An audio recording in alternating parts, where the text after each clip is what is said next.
Escuchas XEDTL, Radio Ciudadana. Radio Ciudadana. Todas las versiones, 660 AM. Transmitimos con 50.000 watts de potencia desde Mayorazgo 83, Colonia Joco. Delegación Benito Juárez. Código postal 03330, Ciudad de México. Radio Ciudadana es una emisora del Instituto Mexicano de la Radio. Producimos sonidos y los transformamos en ideas. Imer. Teléfonos en cabina 5604-7926, 5604-8229 y larga distancia sin costo 01800-670-1680. Producimos sonidos y los transformamos en ideas. Imer. El Instituto Mexicano de la Radio presenta Todo se aclara. Todo se aclara. Con Raúl Rodríguez.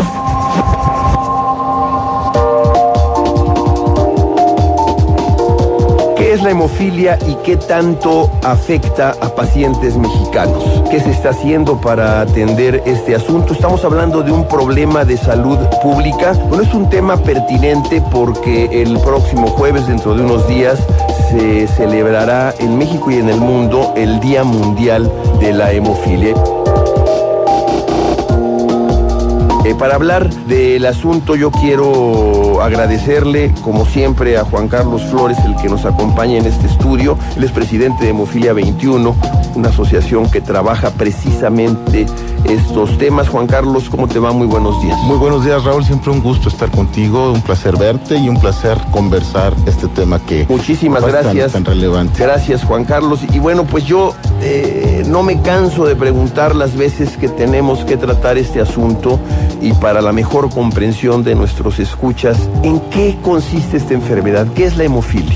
Bueno, así a grandes rasgos y en pocas palabras, la hemofilia es un trastorno de la coagulación transmitido de la madre al hijo varón, que tiene como característica principal la carencia de una coagulación adecuada. Esto es, las personas con hemofilia no coagulamos adecuadamente, o si hay una coagulación, esta coagulación no es de la calidad necesaria para solventar un problema hemorrágico importante. ¿Por qué me dices que transmitido, perdóname que te interrumpe, de la madre al hijo varón? Bueno, es que el problema de la hemofilia radica en un defecto en el cromosoma X. Entonces este cromosoma, como muchos de los radioescuchas saben, como seguramente muchas personas saben, lo aporta la mujer.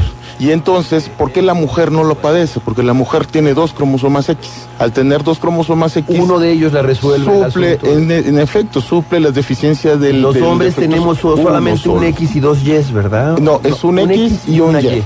Entonces, y las mujeres tienen 2X y una Y. No, 2X nada más. 2X nada más. 2X, como mujeres, la cerveza. En efecto, 2X, y los varones tenemos XY. Ajá. Entonces, al no tener otra X que es sana, que supla las deficiencias de la X defectuosa, vamos a llamarla así, pues nosotros tenemos el problema médico, clínico, de la hemofilia y de... Hasta en eso nos ganan las mujeres.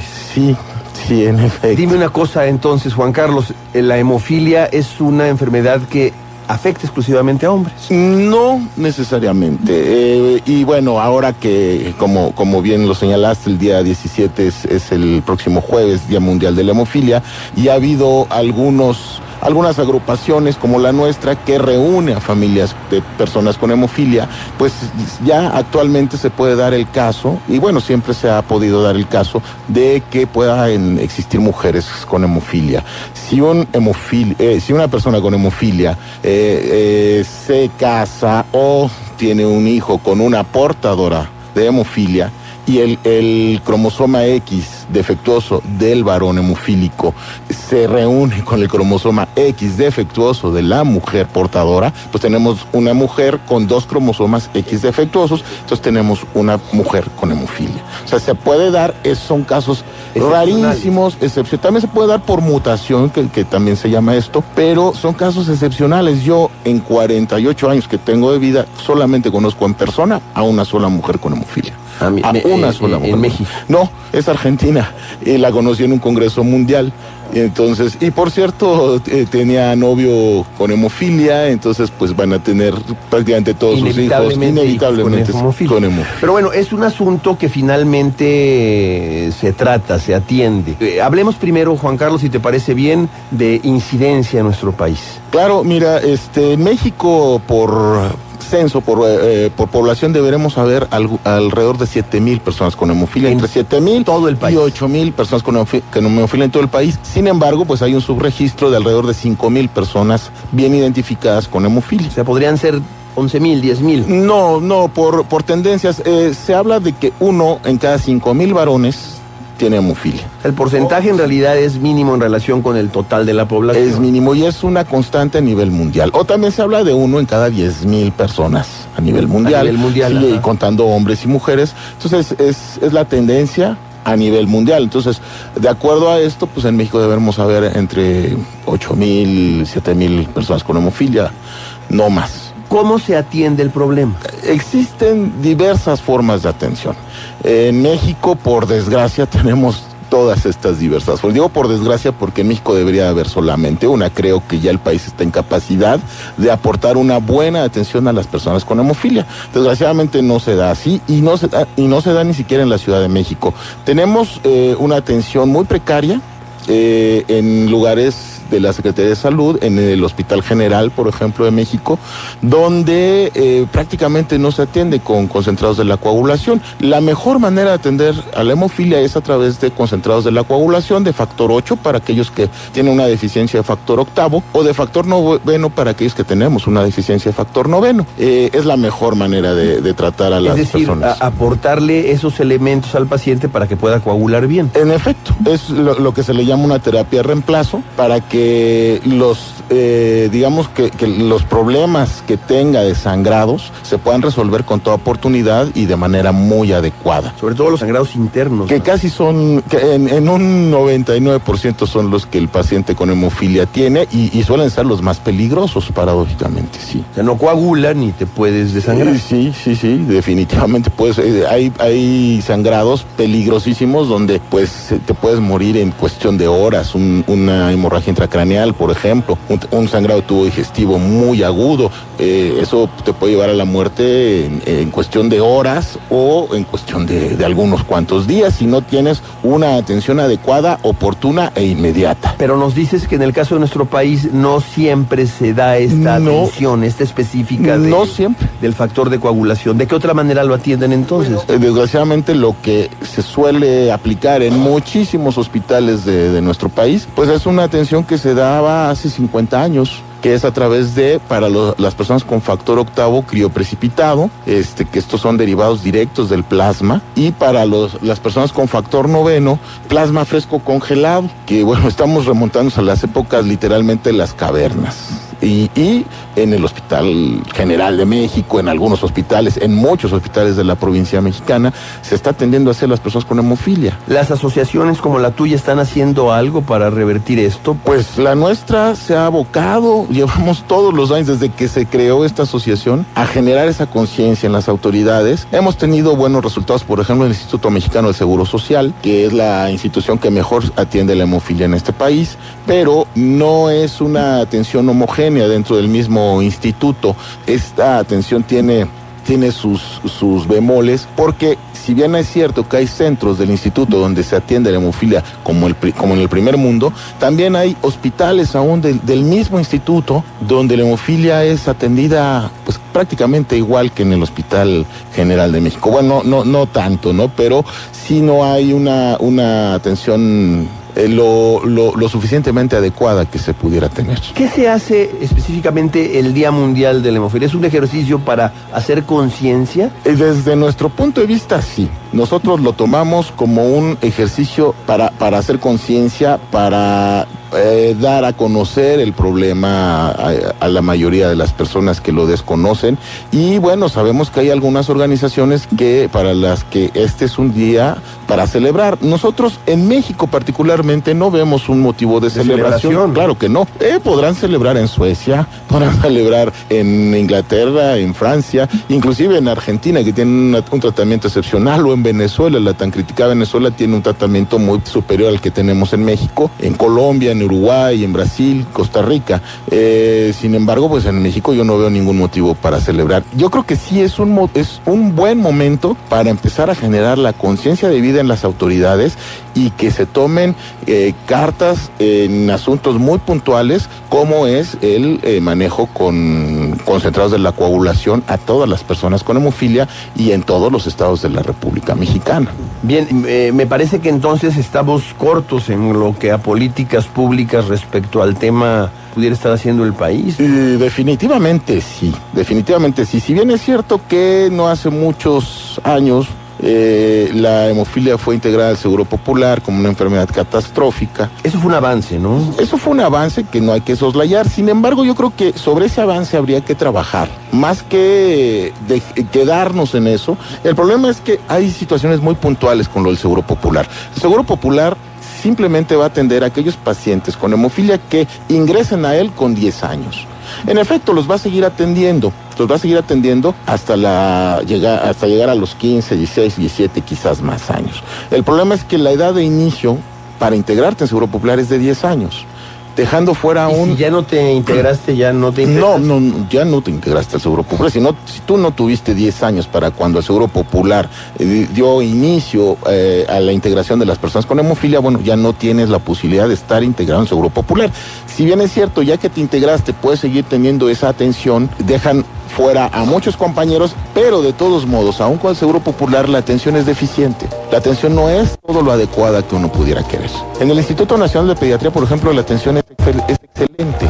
Sí, si bien es cierto, ahora nos han comentado que ha habido un poco de escasez de producto, llevan muchos años, inclusive antes de dar inicio al Seguro Popular, dan una atención de calidad sin ser parte del Seguro Social o del ISSSTE, donde pues más o menos hay un recurso constante para la atención de la hemofilia. Ellos han hecho un esfuerzo interesante. Bien, Juan Carlos, dame la oportunidad de hacer una pausa para recordarle a nuestros escuchas las vías de contacto y en un momentito estamos de regreso.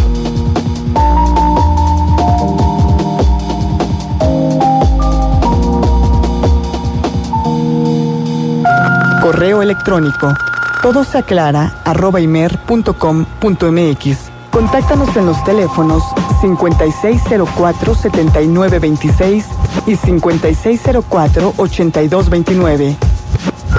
Usted escucha Todo se aclara con Raúl Rodríguez. Escuchas XEDTL, Radio Ciudadana. Radio Ciudadana. Todas las versiones, 660 AM. Transmitimos con 50.000 watts de potencia desde Mayorazgo 83, Colonia Joco. Delegación Benito Juárez.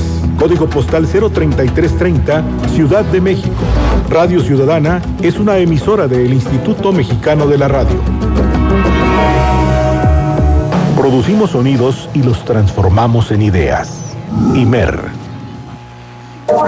Teléfonos en cabina 5604-7926, 5604-8229 y larga distancia sin costo 01800-670-1680. Producimos sonidos y los transformamos en ideas. IMER. Esto es Todo se aclara con Raúl Rodríguez.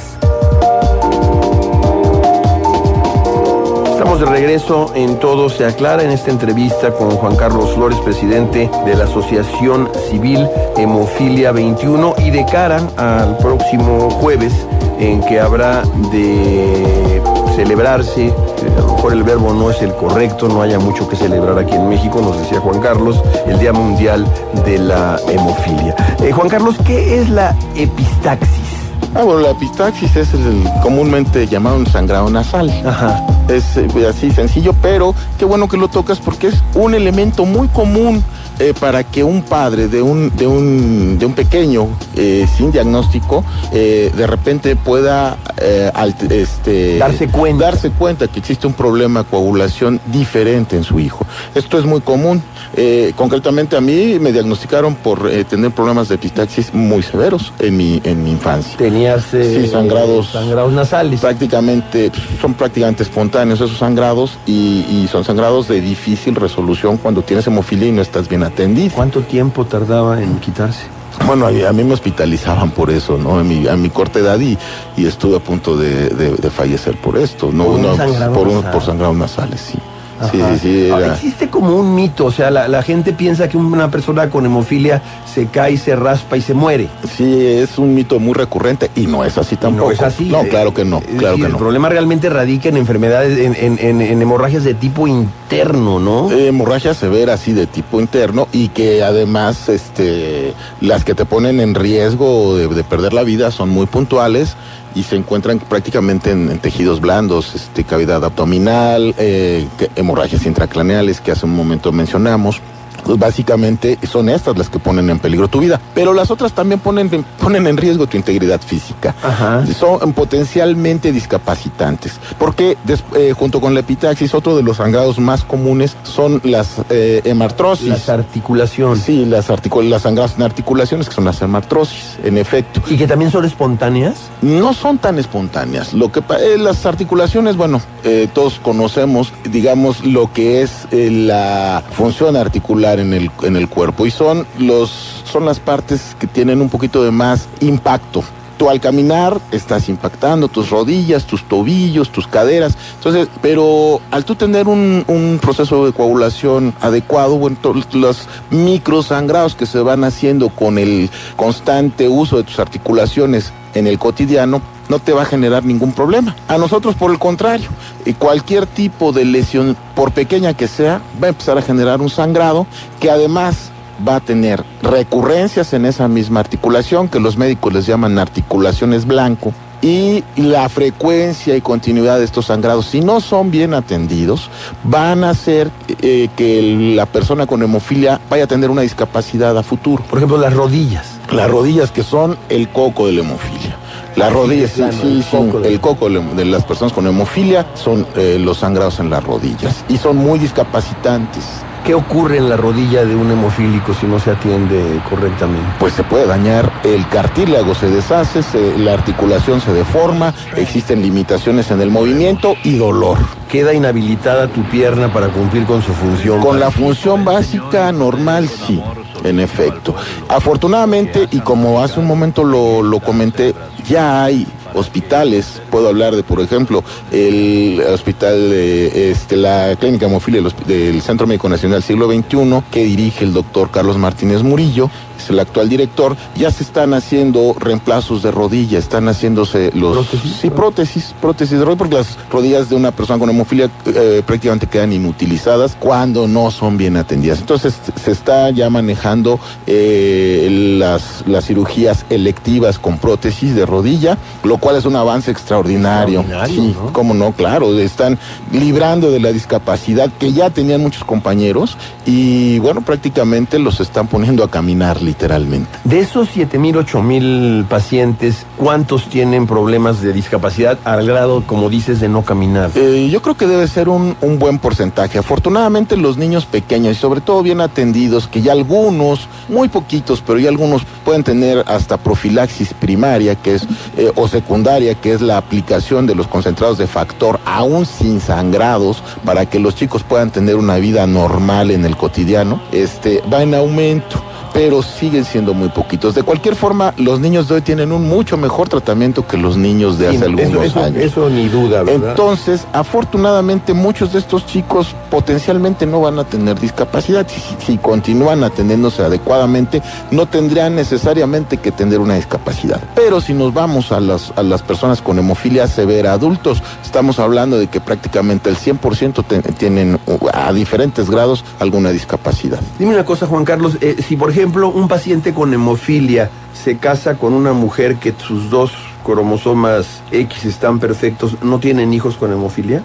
Ningún hijo con hemofilia, pero todas sus hijas son portadoras. todas las hijas de un matrimonio entre una persona con hemofilia y una mujer no portadora ¿Tendrán hijos hemofílicos? no tendrán hijos sanos, hijos varones sanos, 100%, pero tendrán todas sus hijas portadoras de hemofilia. Por tanto, esas hijas podrían tener hijos con varones hemofilia. con hemofilia. Y además hijas portadoras, porque Cosas también de la genética, ¿verdad? Sí, sí, en efecto. Y también, bueno, más allá de que existe este problema hereditario, que digamos que es en el 70-75% de los casos la vía más común para que se generen las personas con hemofilia, también tenemos por otro lado pues las mutaciones, lo que le llaman las hemofilias de novo, que sin ningún antecedente, una madre que nunca haya ¿De novo por nuevo? En efecto, una madre que tenga sus 2 cromosomas X normales, o bueno, sin hemofilia, para decirlo más correctamente, de repente tiene un niño con hemofilia.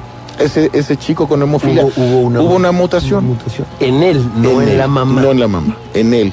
Y entonces se genera lo que le llamamos una persona con hemofilia de novo. Y el 25% entre el 25 y el 30% de las personas con hemofilia en todo el mundo son personas con hemofilia de novo. El 25%. Del 25 al 30%. Dime otra cosa, Juan Carlos. ¿Qué país del mundo se caracteriza por tener la mejor atención para Definitivamente Suecia. Suecia. En Suecia, todas las personas con hemofilia tienen la cantidad suficiente de factores de la coagulación para hacer cualquier tipo de actividad, cualquier tipo de intervención quirúrgica. Inclusive han tenido competidores olímpicos con hemofilia y obviamente sin tener ningún tipo de secuela, porque tienen una atención desde su nacimiento hasta llegada a la adultez más avanzada, con factores de la coagulación de recombinantes además. ¿Será una cuestión de incidencia del problema o será una cuestión de cultura? Es una cuestión cultural y una cuestión de recursos. Obviamente conocemos la situación económica.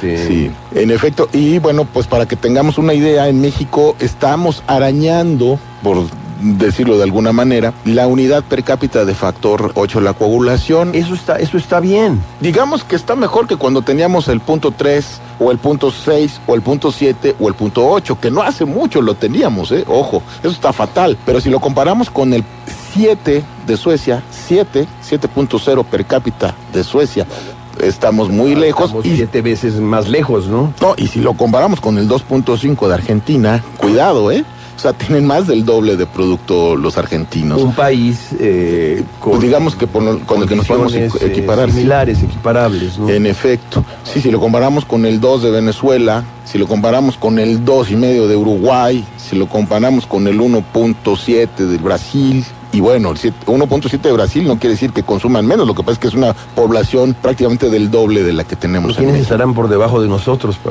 Bueno, pues Bolivia, Perú, Ecuador, obviamente prácticamente todo Centroamérica, quitando a Panamá y a Costa Rica, y muchos países del África, por no decir que prácticamente todos.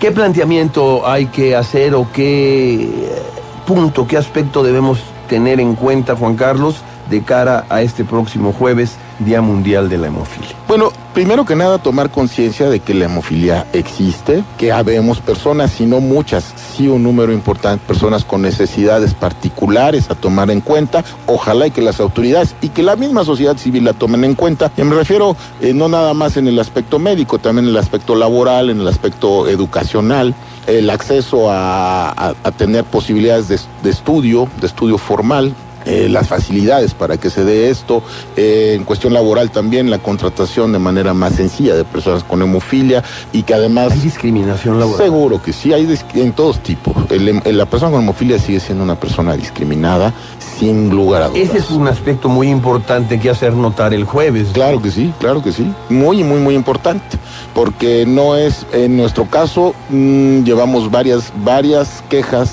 que hemos atendido de familiares con chicos en edad escolar, donde en la escuela los discriminan, inclusive profesores y directores, ya para qué decir de los compañeros, ¿no? Nos ha tocado por instrucciones de la Comisión Estatal de Derechos Humanos del Estado de México, que es una vez que nos tocó asistir a dar una plática solicitada por los padres a instancias de esta institución, para hablar en la escuela de un compañero de las características de la hemofilia y por qué el compañero necesitaba ciertas ventajas o ciertos beneficios que lo ayudasen a cumplir bien sus tareas escolares, ¿no? Como, por ejemplo, que su grupo estuviera en planta baja. Vamos, desde ahí, ¿no? Y había hostilidad en esta escuela hasta de la directora. El alumno con hemofilia plantea, preferentemente dame un grupo en planta baja. Pon a mi grupo en planta baja, dame oportunidad de no asistir a la clase de deportes, sobre todo cuando haya contacto muy directo o cuando no tenga la posibilidad del chico de tener una profilaxis que lo pueda equiparar con sus compañeros al momento de hacer alguna actividad física. Dame oportunidades si falto, pues contemplar que es por mi problema de salud. Y muchas veces este tipo de cuestiones que en muchos países se dan por sentados, incluyendo a Cuba, ¿no? Donde hasta los profesores van a las casas de persona con hemofilia. En México estamos muy, pero muy lejos de tomarlas. ¿Los compañeros cómo discriminan? Pues con el bullying que conocemos, ¿no? Pues siempre el diferente es pero a lo mejor ni siquiera tienen conciencia realmente de lo que tiene ese compañero. Fíjate que no tienen conciencia, y a mí algo que me gustó cuando fui a dar esta plática fue a nivel de secundaria, fue que los chicos tenían unas preguntas impresionantemente bien estructuradas. Y además, cuando yo les comentaba del compañero que él se transfundía solo, él se suministraba su factor solo, inyectándose en sus venas, pues hasta les causó un poco de admiración y empezaron a sentir un poco más de respeto por el compañero. Y bueno, la vida le cambió, pero pues yo pienso que no se tendría que ir a dar una plática para entender que se tienen que atender situaciones muy puntuales en personas que requieren del apoyo de... Pues es que es elemental sentido de humanidad, pero está muy perdido ese valor, Juan Carlos. Por desgracia, sí es, lo vemos hasta en los lugares para personas con discapacidad, que los ocupa prácticamente cualquier persona, menos las personas con discapacidad. Eso es cierto. Desde ahí vemos que en el país todavía falta mucho que hacer. Muy bien, Juan Carlos, pues el tiempo se nos ha terminado. De verdad, yo te agradezco muchísimo que vengas. Lo haces prácticamente en vísperas de este Día Mundial de la Hemofilia, pues con el objetivo, pues, precisamente de eso, de crear conciencia. Ese es el objetivo de tu asociación, es el objetivo tuyo personal y es, si tú me lo permites, un objetivo que yo vengo compartiendo contigo desde hace tiempo. Mucho tiempo, y te lo agradezco porque además fuiste tú y no yo el que le llamó la atención el problema, y hace ya algunos años nos pediste una entrevista y a partir de ahí han sido muchas, y lo agradezco profundamente porque además conozco de tu calidad como ser humano y como periodista. Muchas gracias. Lo mejor. Juan Carlos Flores, presidente de Hemofilia 21, gracias de verdad, muy buenos días y gracias a ustedes. Recuerde, el próximo jueves, Día Mundial de la Hemofilia. Gracias y nos escuchamos en la próxima.